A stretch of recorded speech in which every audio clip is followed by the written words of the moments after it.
If your sink drain is clogged because the internal trap parts are busted, here's how you can fix it without losing your mind. Okay, so first thing, you gotta turn off the water under the sink to avoid any nasty surprises. Then, grab a bucket or some towels, because when you disconnect the trap, water's gonna spill out for sure. Next, use a wrench, or just your hands if it's not too tight, to loosen the slip nuts holding the trap in place.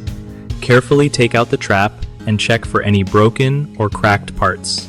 Those little pieces inside are usually the troublemakers. If you spot damage, head to your local hardware store or order the exact replacement parts online. Make sure you know the size and type of your trap so you don't get stuck with the wrong stuff.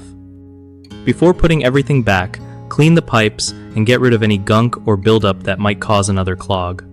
Once you swap out the broken parts and reassemble the trap, turn the water back on slowly and check for leaks by running water through the sink.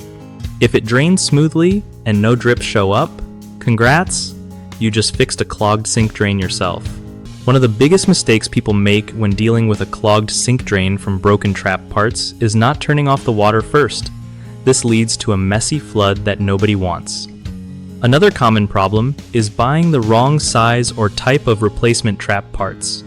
Always measure carefully and double check before purchasing. Finally, not cleaning out the pipes and trap before reinstalling can cause clogs to come right back, so spend a few extra minutes on that step to save yourself headaches later. BigHomeProjects.com is awesome for homeowners looking to find trusted local contractors who really know their stuff. Plus, it's a great way for contractors to connect with people who need their skills and get steady work without all the hassle.